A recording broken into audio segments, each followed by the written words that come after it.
Buenas noches, ¿cómo están? Volviendo a los neurotransmisores que dejamos un tiempo, el día de hoy vamos a revisar uno de los neurotransmisores históricamente más importantes. Esta es la acetilcolina. Fue de los primeros que se encontró, grandes descubrimientos se hicieron en este neurotransmisor. Las neurociencias, grandes descubrimientos se hicieron gracias a este neurotransmisor, como por ejemplo la transmisión cuantal, muchas cosas de la unión neuromuscular, entre otras cosas. Además de su importancia histórica tan grande de esta molécula, la acetilcolina, está implicada también en el metabolismo energético. Ahorita vamos a ver que la neurona para producir acetilcolina necesita deshacerse de ciertas moléculas que normalmente las utilizaría para producir energía, de manera que la síntesis de acetilcolina va a estar regulada de manera muy importante. Este neurotransmisor va a estar implicado entre otras muchas funciones en el movimiento a través de la famosa vía piramidal que estudiaremos en otra clase, la memoria, el sistema nervioso autónomo, como ya vimos en la clase de sistema nervioso autónomo, entre muchas otras funciones. Y por supuesto es la principal que se encarga de la transmisión entre las neuronas y el músculo en la unión neuromuscular. Ahora, ¿cómo es que nosotros la vamos a formar? Vamos a tener neuronas especializadas, las cuales van a tener una simple reacción química. Lo que van a hacer es transferirle un grupo acetil desde la acetilcoenzima A hasta la colina, formando entonces acetilcolina. Esto es importante debido a que la acetilcoenzima A, como recordarán, es el producto del piruvato. Cuando nosotros continuamos con la glucólisis, o sea, la neurona toma la glucosa, la metaboliza para producir energía y llega hasta acetilcoenzima A para entrar en el ciclo de Krebs. Esto normalmente le daría grandes cantidades de energía a la neurona, de manera que cuando toma esta acetilcoenzima A, le quita un grupo acetil y se lo pasa a la colina, esta acetilcoenzima A ya no funciona para producir energía, ya solamente va a ser como neurotransmisor. Y por último, recuerden que el grupo acetil, es cuando nosotros tenemos un grupo carbono con 2 oxígenos y un CH3. Entonces ese es el grupo acetil. Si se fijan, aquí nosotros tenemos la molécula de colina, está el nitrógeno con sus 3 carbonos, acá vamos a tener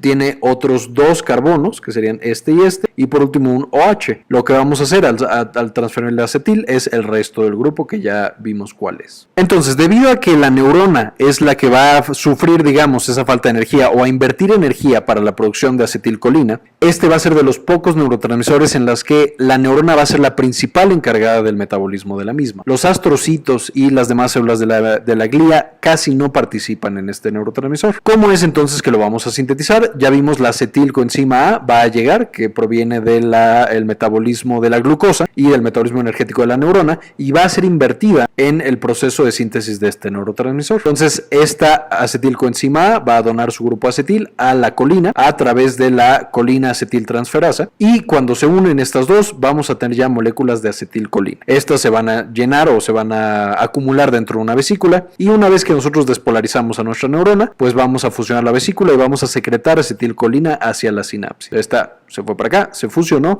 y soltó todo su contenido de acetilcolina hacia la sinapsis. Una vez que está en la sinapsis, va a activar a un receptor postsináptico. Y esto va a ser muy importante debido a que el receptor postsináptico va a tener 2 moléculas que van a estar acopladas a este receptor para metabolizar a esta acetilcolina que se secretó. Una vez que la acetilcolina ya se pega al receptor, la acetilcolinesterasa, que va a ser esta enzima de acá, va a quitarle el grupo acetil que se le pegó acá arriba, se lo va a quitar y va a sintetizar otra vez colina. Toda la acetilcolina que se secretó al espacio sináptico va a ser desacetilada y va a ser convertida en colina. Y esta colina va a ser recapturada por la proteína transportadora de colina y va a ser reciclada para volver a sintetizar acetilcolina. De manera que prácticamente toda la colina que es producida es recapturada para volver a convertirla en neurotransmisor, y lo único que tiene que seguir proveyendo la neurona es grupos acetilo a partir de su acetilcoenzima A. Ahora, fuera del sistema nervioso central no solo va a participar la acetilcolinesterasa, como vamos a ver ahorita. Entonces, ¿qué otras funciones tiene esta acetilcolina en la periferia? Ya lo vimos en la clase de sistema nervioso autónomo, pero va a estar encargada del sistema nervioso parasimpático en, digamos, el extremo distal, o sea, ya en el órgano se secreta acetilcolina y eso activa la vía parasimpática. Y a nivel central, en los ganglios, todos los ganglios van a ser activados por acetilcolina acetilcolina a través de receptores nicotínicos que ahorita vamos a mencionar más a fondo. Pero entonces todo el sistema nervioso autónomo, ya sea simpático en las neuronas ganglionares o parasimpático en las ganglionares y en la periferia, van a depender de acetilcolina. Y esto le va a dotar de funciones muy importantes. Por ejemplo, a nivel cardiovascular va a inhibir su función a través del sistema nervioso parasimpático, va a generar en el sistema inmune inmunosupresión, en el sistema gastrointestinal va a aumentar la motilidad y va a aumentar la secreción,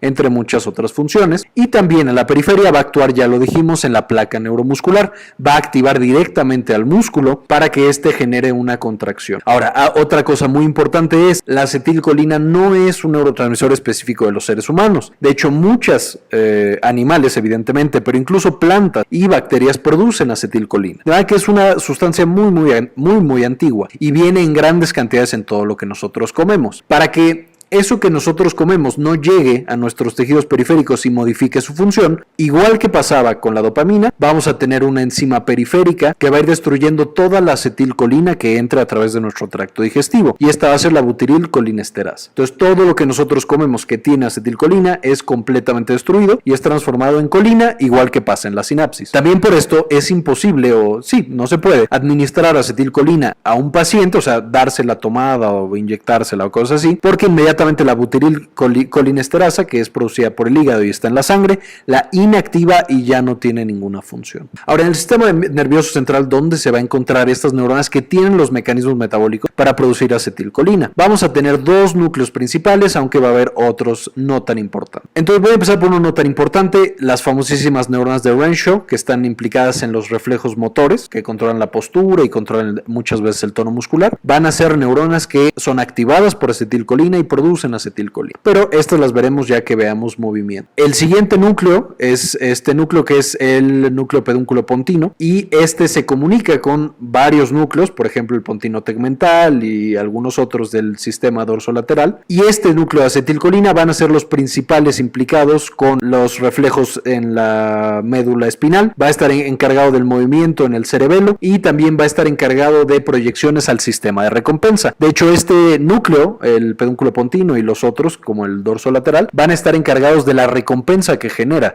la acetilcolina, específicamente la nicotina. Entonces va a estar muy implicado en la adicción que genera esta droga de abuso, que es la nicotina. Por otro lado, vamos a tener el núcleo que es el basal de Maynard. El basal de Maynard es muy importante, es uno de los núcleos basales, y este tiene muchas proyecciones hacia los otros ganglios basales, controlando la vía piramidal del movimiento, que de nuevo ya veremos más a detalle cuando veamos movimiento. También va a tener una gran cantidad de proyecciones hacia la corteza, hacia todas las partes de la corteza, modulando de manera muy importante su actividad, de manera que esto hace que controle la atención principalmente y algunos otros procesos cognitivos, y también un poco el hipotálamo, de manera que controle el apetito y demás. El ejemplo más claro que se ve en cuanto a la modulación de la acetilcolina de todos estos centros es básicamente los fumadores, o sea, las personas que consumen tabaco. Al tener una gran cantidad de un agonista de acetilcolina, que es la nicotina, lo vamos a ver más adelante, por activación indirecta, pues presentan una inhibición del apetito, entonces ya no les da hambre, presenta un aumento de la memoria, que es también la comunicación al hipocampo que tiene este núcleo, van a tener una mayor capacidad de concentración y van a tener otros procesos cognitivos, digamos, favorables. Pero también por activación de este otro núcleo van a tener una adicción muy potente a esa sustancia llamada nicotina.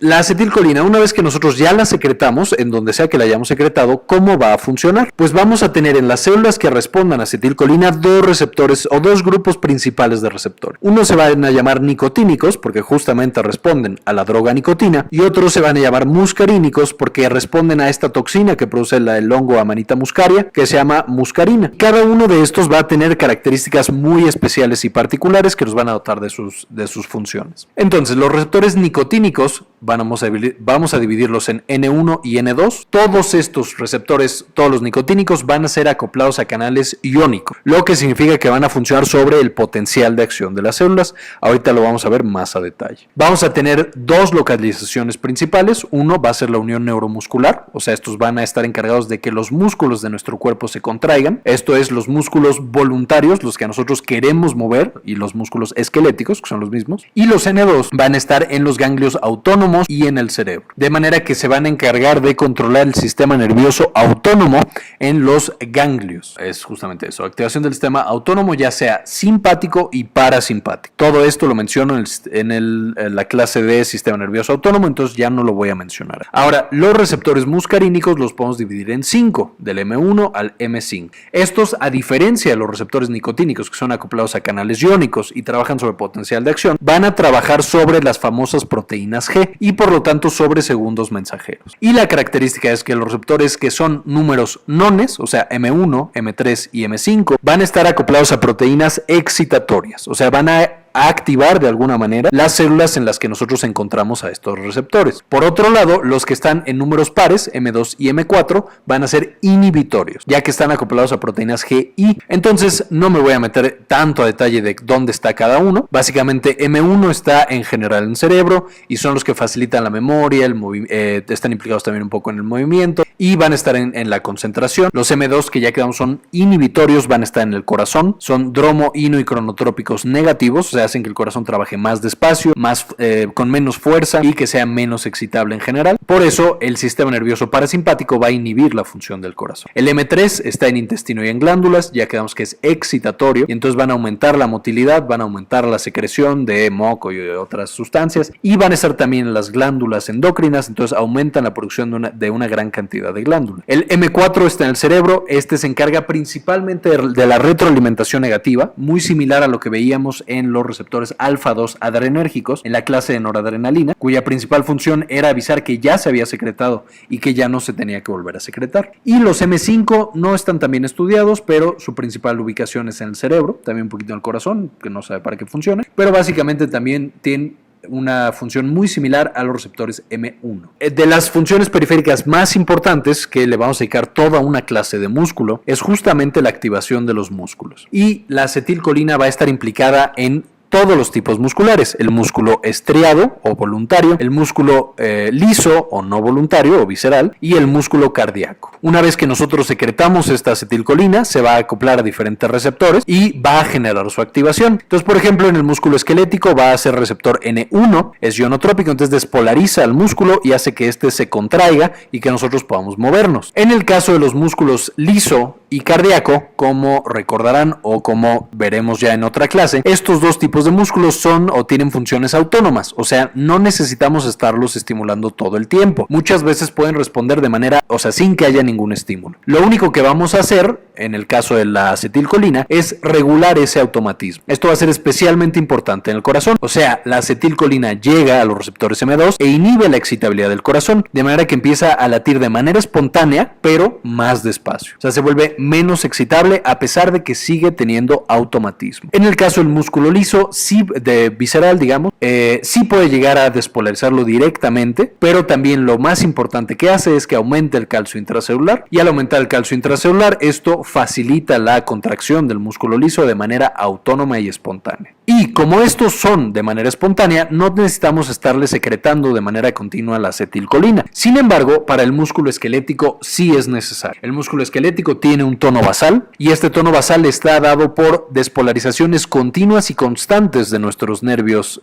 periféricos, de manera que el cerebelo y otros núcleos importantes del cerebro están todo el tiempo mandándole a los músculos pequeños estímulos con acetilcolina, y eso es lo que genera un tono muscular basal. El único momento en el que disminuye este tono, aunque no desaparece, es durante el sueño, y es cuando pues ya los músculos están flácidos. Y es lo típico cuando cortamos nosotros estas inervaciones, o cuando ya el músculo periférico no tiene este nervio que todo el tiempo le está diciendo: oye, actívate, oye, sí, actívate, oye, síguete activando. Este músculo se empieza a atrofiar. Es el típico ejemplo de los pacientes que sufren un trauma muy importante, que ha denervado alguno de sus músculos y se empieza a enflacar básicamente. O sea, se atrofia ese músculo por falta de inervación. Ahora, en una mirada más próxima de los receptores nicotínicos, que son los primeros que vimos, estos quedamos que van a estar acoplados a canales iónicos. Ya que cuando la acetilcolina llega y los estimula, este va a aumentar su permeabilidad específicamente al sodio. Esto hace que el sodio, pues evidentemente por su gradiente electroquímico, como hay muchas cargas positivas afuera y hay una gran cantidad de sodio, empieza a entrar pues al espacio citoplásmico. Entonces de afuera, ahora lo tenemos adentro. Todo este incremento de cargas positivas va a hacer que nuestro potencial si estábamos en menos 50, empieza a entrar cargas positivas, nos vamos para arriba y despolariza a nuestra célula. De manera que los receptores nicotínicos que generan una directa activación debido a un potencial de acción. Mientras que los receptores muscarínicos quedamos que estaban acoplados a proteínas G. Vamos a ver primero los M2 y M4, que recuerden los pares son inhibitorios. Una vez que se acopla, ya hemos mencionado las proteínas G, pero repasándola, se separa la subunidad alfa. Esta va a inhibir a esta proteína llamada adenilato ciclasa, cuya función es básicamente transformar ATP a AMP cíclico. Al no haber esta estimulación, o sea, al ya no funcionar la adenilato ciclasa, la concentración de AMP cíclico disminuye y eso va a generar, además de otras funciones, que ya no puede entrar calcio dentro de la célula y abre canales de potasio, lo cual genera una hiperpolarización de nuestra célula, inhibiendo completamente a la célula en la que nosotros teníamos estos M2 y M4, que ya vimos M2 es principalmente en corazón y M4 no lo mencionamos tanto, pero van a estar también en cerebro, en ganglios basales. Los M1, M3 y M5, que son los estimulatorios, van a estar acoplados a proteínas GQ. Esto significa que su principal función va a ser sobre el metabolismo del calcio. De nuevo, al acoplarse la acetilcolina, vamos a separar la subunidad alfa. Esta activa la fosfolipasa C y corta la membrana lipídica, generando dos mediadores. Uno que es liposoluble, que van a ser dos ácidos grasos, y uno que es hidrosoluble al tener un grupo fosfato. Entonces va a ser el de dos ácidos grasos, es diacilglicerol. Mientras que el que tiene el grupo fosfato es el inositol trifosfato. El diacilglicerol, al no poder viajar por el citoplasma, porque es liposoluble, abre canales de calcio en la membrana, el calcio entra y aumenta su concentración intracelular. Mientras que el inositol trifosfato llega al retículo sarcoplásmico o al retículo endoplásmico liso y ahí va a abrir canales especiales llamados de rianeodina que van a sacar este calcio que estaba guardando la célula en su retículo endoplásmico liso. De manera que al final de cuentas lo que tenemos es que aumenta el calcio dentro del citoplasma y esto activa a otros mediadores. Por ejemplo, la proteína calcio-calmodulina sinasa, que va a fosforilar la proteína sinasa C, o directamente genes sensibles a calcio para que nosotros activemos o expresemos más ciertas proteínas dentro de nuestra célula. Ahora aquí les dejo una imagen, lo saqué de este artículo, y es para que vean más o menos todas las otras funciones en las que la nicotina, o más bien la acetilcolina, está implicado. Entonces tenemos por sección del cerebro y por neurotransmisor. Por ejemplo, en el cerebelo y en la corteza, la acetilcolina puede aumentar la secreción de glutamato, el principal excitatorio. También puede aumentar la secreción de la propia acetilcolina. En el hipocampo también, glutamato y acetilcolina. La dopamina es principalmente en el estriado, que es los famosos ganglios basales. En el tálamo también tiene muchas funciones, entre otras. No me voy a meter porque son, como pueden ver, una gran cantidad, pero básicamente todos los otros neurotransmisores pueden ser modulados por la secreción de acetilcolina. Y en la farmacología, no voy a mencionar la farmacología del sistema nervioso autónomo, porque ya hicimos todo un ejercicio de farmacología en la clase de sistema nervioso autónomo, de manera que me dedicaré a los fármacos que no vimos en las otras clases. Entonces, primero tenemos a los inhibidores de la acetilcolinesterasa, esta enzima que se encarga de deshacer a la acetilcolina sináptica. Estos evidentemente aumentan a la acetilcolina, se utilizan básicamente cuando el paciente tiene Alzheimer, cuando hay un exceso de activación simpática, o que inhibimos demasiado a la parasimpática para justamente aumentar la acetilcolina y entonces contrarrestar este efecto. Y en enfermedades de la unión neuromuscular, por ejemplo la miastenia gravis, en la cual la acetilcolina ya no está funcionando bien porque están bloqueados los receptores por un anticuerpo, nosotros podemos aumentar la acetilcolina y mejorar estas patologías. ¿Cuál va a ser el principal problema? Pues que vamos a activar demasiado el sistema nervioso parasimpático, con todo lo malo que ya vimos que puede pasar en la clase de autónomo, y va a generar fasciculaciones, o sea que el músculo medio se contraiga de manera no funcional. ¿Cuáles son ejemplos de estos medicamentos? La fisiostigmina, neostigmina, el donepezil principalmente indicado en la enfermedad de Alzheimer, entre otros. Otro medicamento importante va a ser la pralidoxima. Esta pralidoxima, su principal función va a ser la intoxicación por organofosforados. Nosotros la administramos y va a recuperar o reactivar a los acetilcolinesterasa, lo que hacen los organofosforados, que son un tóxico muy importante se usa como pesticida, pero se absorbe a través de la piel y los pacientes que están expuestos a se inactiva completamente su acetilcolinesterasa. Esto hace que tengan una gran cantidad de problemas, que tengan pues todo lo que veíamos acá. O sea, que los bronquios se les contraigan, que tengan una secreción muy importante de moco y entonces no pueden respirar bien, como un asma, que tengan mucha diarrea, que tengan mucha secreción de saliva y de sudor y que tengan contracciones musculares involuntarias que puede incluso llevar a parálisis. Total, la pralidoxima se administra y entonces recupera esta acetilcolinesterasa y entonces el paciente no muere por esta intoxicación por organofosforados. Los efectos adversos es si eliminamos demasiada acetilcolina, pues pues tenemos lo característico de una inhibición parasimpática muy importante. Cuando administramos un antagonista N1, que recuerden son los que están en la unión neuromuscular, pues básicamente vamos a bloquear esta unión y entonces los músculos esqueléticos ya no los vamos a poder contraer y generamos una parálisis. ¿Para qué queremos una parálisis? Pues por ejemplo en una cirugía, o cuando vamos a intubar a un paciente, o cuando estamos administrando terapia electroconvulsiva, que no queremos que el paciente convulsione y se lastime. Entonces vamos a administrar estos medicamentos para que los músculos no puedan contraerse. Hay los dos grandes problemas, es que uno, van a bloquear el sistema parasimpático, entonces podemos tener una hipotonía parasimpática con todo lo malo que sucede ahí, pero también evidentemente podemos generar esta parálisis muscular que sea demasiado prolongada, por lo que por ejemplo si queremos que un paciente en la terapia electroconvulsiva no convulsionara tanto, podemos generarle incluso parálisis respiratoria y que tengamos que intubar. Los ejemplos clásicos son la acenocumarina, la tubocurarina y el becuronio, aunque hay muchos otros, muchos usados justamente en cirugía. Y vamos a tener también un grupo de medicamentos que actúan en la unión N1 o en la unión neuromuscular sobre el receptor N1 y la van a despolarizar, pero una vez que la despolarizan causan que se desensibilice ese receptor. O sea, al dejarlo despolarizado ya no puede volver a responder. Entonces el músculo, digamos, se contrae una vez y luego ya no puede volverse a contraer. Estos también se usan en la parálisis, también se usan en cirugía, o sea, cuando queremos parálisis y cirugía, pero al causar tanta despolarización tienen efectos adversos muy característicos. Uno es generan dolor muscular, otra es al tener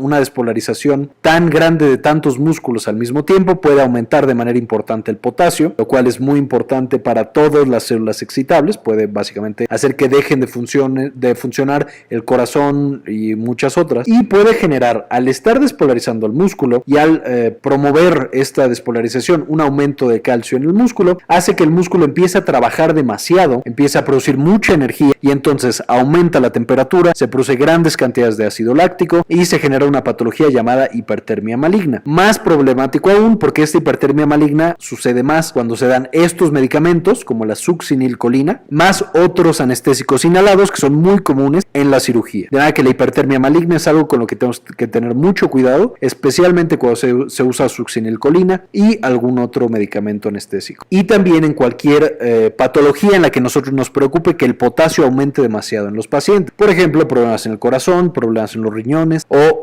casos de destrucción muscular excesiva, etc. Por último, como caso especial, les menciono a la nicotina, que es la principal droga de abuso no solo del sistema de acetilcolina, sino en el mundo. Entonces la nicotina, como ya vimos, va a activar los receptores nicotínicos, que se encuentran tanto en la unión neuromuscular como en el sistema nervioso autónomo. Su principal función va a ser activar de manera transitoria y luego inhibir a los ganglios autónomos. De manera que dosis bajas, o sea, el paciente al principio va a activar a su sistema nervioso autónomo y después lo va a inhibir. ¿Cuáles son las indicaciones terapéuticas? Pues la terapia de reemplazo de nicotina, pero obviamente un paciente que es fumador, pues todo el tiempo está ingiriendo cantidades grandes o pequeñitas de nicotina y va a tener estos mismos efectos. Y lo que va a tener estos pacientes es una activación simpática y parasimpática desmedida. Por ejemplo, es clásico los pacientes que dicen, bueno, es que fumo y ya puedo ir al baño, o sea, voy y evacúo bastante bien. Esto es por una activación del sistema nervioso parasimpático. Pero esos mismos pacientes también es muy posible que tengan taquicardia, que tengan hipertensión y que tengan una vasoconstricción refleja por la estimulación de estos receptores nicotínicos y les va a pasar todo el tiempo. Esto va a ser importante ya que de manera crónica esta hipertensión, esta taquicardia va a empezar a afectar al corazón y va a tener otros efectos deleterios en la salud, que también haremos una clase específica de esta droga de abuso tan importante. Y bueno, espero que les haya gustado esta clase. Para más información les recomiendo checar estas citas, como siempre el de Basic Neurochemistry de Siegel o Siegel, no sé cómo se pronuncie, y el Goodman y Gilman de farmacología son así como la base, y este artículo que está bastante interesante en el cual analizan los receptores específicamente nicotínicos en el cerebro y todas sus funciones. Y las imágenes fueron sacadas de Wikipedia, también como siempre, entonces también chequen Wikipedia. Bueno, pues esto fue todo por la acetilcolina. Espero que les haya gustado, es muy importante. Gracias por tenerme paciencia con estos y eso sería todo. Ayúdenos a cambiar el mundo, compartan la información y nos vemos la próxima.